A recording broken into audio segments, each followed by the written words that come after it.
Hey, thanks for checking out Nuts and Bolts with Tone, and welcome to my channel. If this is your first time here, welcome. If you've been here before, welcome back. Now, today I'm going to show you how to replace a turbo in a 7.3 Powerstroke diesel. This is a 2000, and it has a charge air cooler. I'm going to show you how to do that.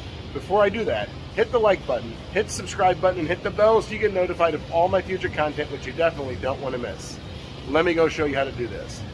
All right, so here we go. So the first thing I like to do when I'm going to replace a turbo, if I'm doing something I've never done before, I like to look at the new part. So I know how this thing attaches. So we know that we have a pedestal right here. This is going to mount to the pedestal.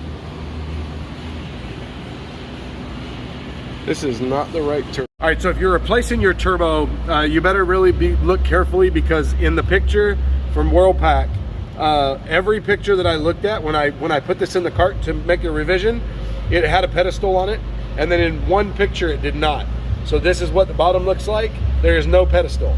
So it sucks because the pedestal is 340 bucks our cost, so we got to order that. So now I have a pedestal coming, but it's supposed to have a pedestal because the pedestal leaks, and that's part of the reason that we're replacing this turbo along with the fins. So here's what it looks like here. You have your cac tube that goes here. You have your exhaust that connects here and here. And then you have the front, which goes to your intake manifold runner. No, actually, I'm sorry. This is where your air filter goes. Your air from the air filter comes in here. And this right here goes to your compressor manifold, which is right there. Step one is going to be removing, so I already removed this and I stuck it back on. We were waiting for parts. I put it back on only because I was trying to prevent anything from getting sucked in there. But so to take all this apart, it's not super hard.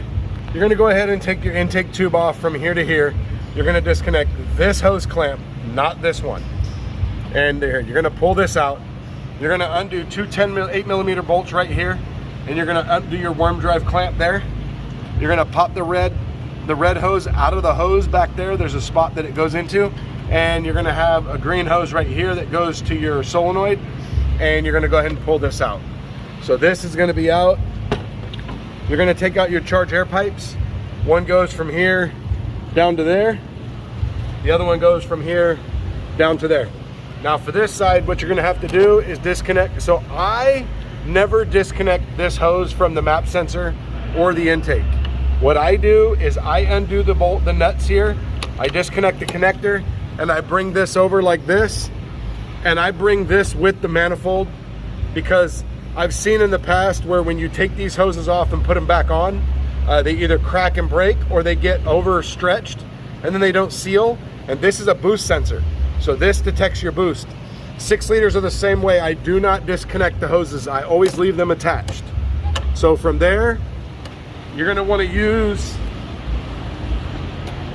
right here from Snap-on. I got these cac sockets. These are for cac tubes. These work perfect. It's a 4-piece set.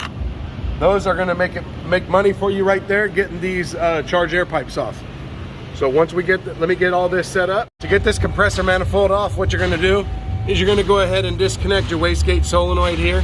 You can go ahead and just disconnect it. You're gonna disconnect your intake heater right here. You have 2 hoses right there. You see that orange? There's 2 hose clamps. So what I do is I disconnect like the bottom one on this side and the top one on this side. It's easier to slide it in. So I'm gonna go ahead and I'm replacing those boots because mine are leaking really bad and they're not sealing. And you got a 5/16 hose clamp here. Now there is an O-ring right here, so be mindful of that. You're gonna want to replace that. And also you're gonna disconnect your nut right, you have a connector here. You're gonna go ahead and get that disconnected, and you're gonna bring your map sensor with you. So when you pull off your compressor manifold, it will look like this, except for you should only have 1 boot on there. I took them off, like I said, I'm replacing them. So I leave all this connected. You got your wastegate hoses connected to here. So you just disconnect both ends and bring this whole thing with you. You got 2 wires that go on this stud here, and a connector here, a connector here, and the whole thing comes off. Bring your map sensor with it, like I said. So now from here, what we're gonna do is in your pedestal, if you have a California emissions vehicle, you're gonna have a control valve down here. You gotta flip this metal lever and get this disconnected. Glued in there. All right, so from here, here's what I was talking about, the O-ring, and you got a hose clamp here. So that your hose clamp might be stuck. So you're gonna have 3 sections, there, and there. So if you just take a pry bar at the edge and just tap on it with a hammer, light tap, it'll pop, and you do each section. That one's gonna be the same way. And we also have one back there. Let's see if I can give you some light.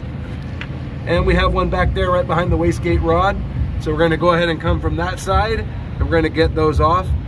And then you're gonna have 2 bolts, bolting this down to the pedestal. And then we're gonna get this out, get your pedestal out.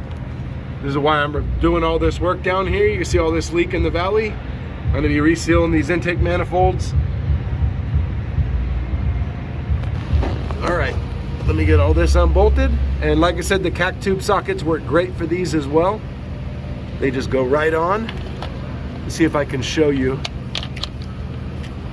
I got one set up. So this is with my snap-on brushless 3H drive.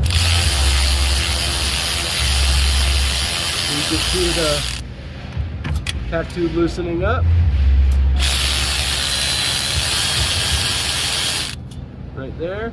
Okay, so it's popped out the back, so now I gotta go and I gotta hold the back up while I do this. When the clamp defects like that, you have to hold it like that. So, all right, let me get this disconnected. So, with this job, the absolute hardest part is the clamp in the back. You can't get to it, but basically, here's what you gotta do. I can't show you, it's really hard. Your clamp is gonna be on like this. You have to loosen it up. You wanna try to get a screwdriver, pry bar, something like right there on the corner. And all it takes is a little tap, and this section will pop. Well, here's the problem. You'll get this section to pop, you'll get that section to pop, but the bottom will still be on there. So you gotta try to get down to the bottom. Another thing that you can do is, so the last step to this turbo is to take out the 2 bolts that bolt the turbo down to the pedestal. So what you can do is you can loosen these bolts or even take them out. And hopefully with wiggling the turbo and popping those 2 sections loose, the bottom one will pop loose, and then you can get the turbo out.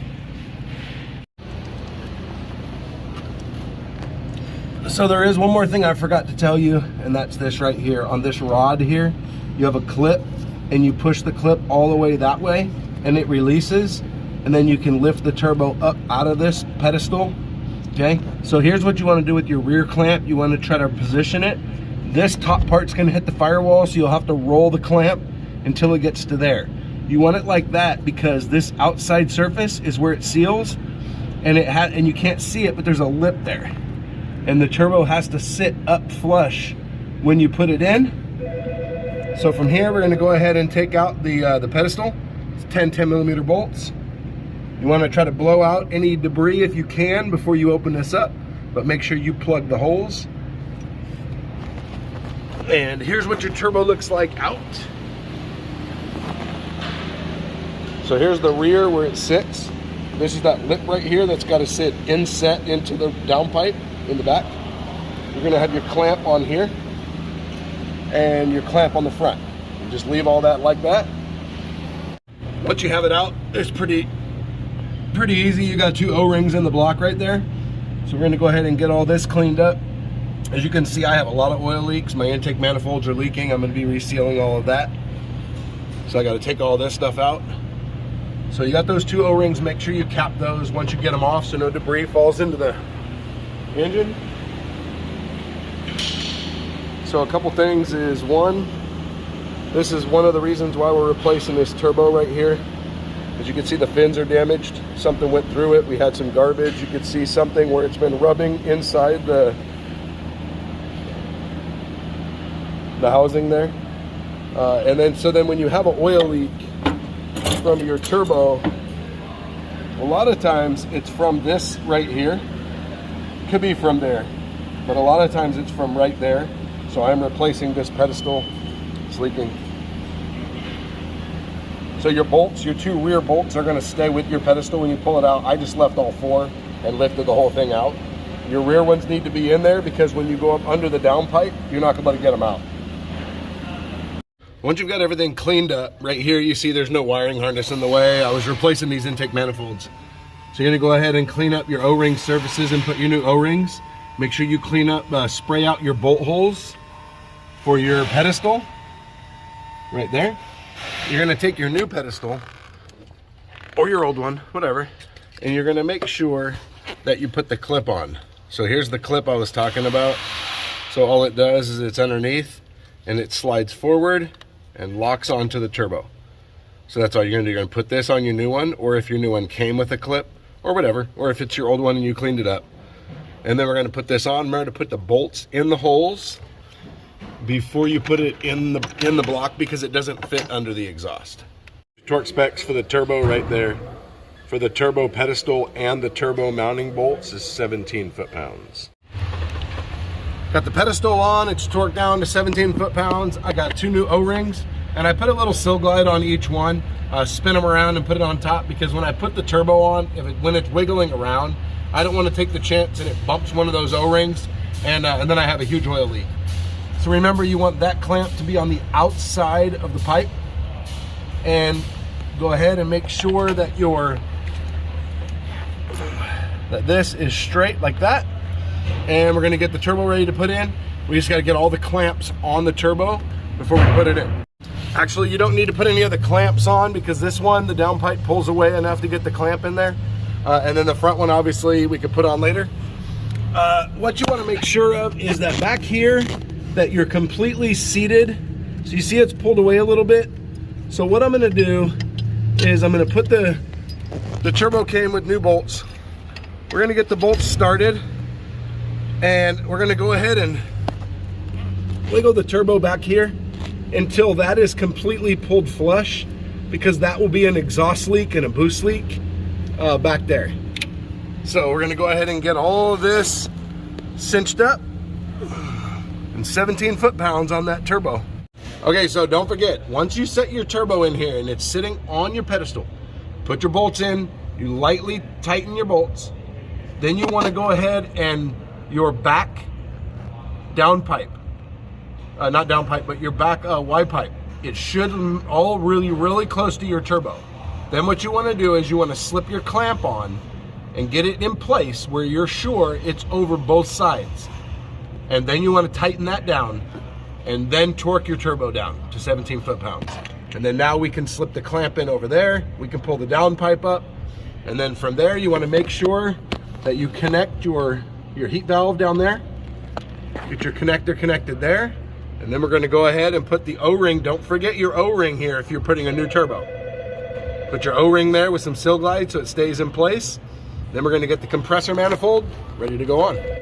So a little tip, when you take this off, like I said before, you leave one boot on here, and you leave the other boot on the intake manifold, and that way you can wiggle it on together. I have two new boots here. Well, two new boots right there. The other thing, when you put your O-ring here, put some sill glide, keep it in nice and tight, and don't forget to put the clamp on the front of the turbo here when you put your compressor housing on. So from here, it's pretty straightforward. You're gonna go ahead and just put your CAC tubes on, and get your air box all in. Don't forget to hook up your wastegate, and also your green line there to the intake air tube once you put that in. Also, one thing to look at is this is your oil separator. This thing's bad. It was spitting oil right into the turbo. I took this off, and this oil just dumped out of it. So we're put a new oil separator on here and put a new hose while I'm at it. So make sure you check that. Now that you've seen the video, you should feel comfortable replacing this turbo. Shouldn't be too bad. So thanks for watching the video. Hit the like button, hit the subscribe button, and hit the bell. You get notified of all my future content, which you definitely don't want to miss. Also, check out me on Instagram at Nuts and Bolts with Tone for my daily life as a mechanic. Hit me up on Instagram if you have any questions. Thanks for watching. I'll see you next time.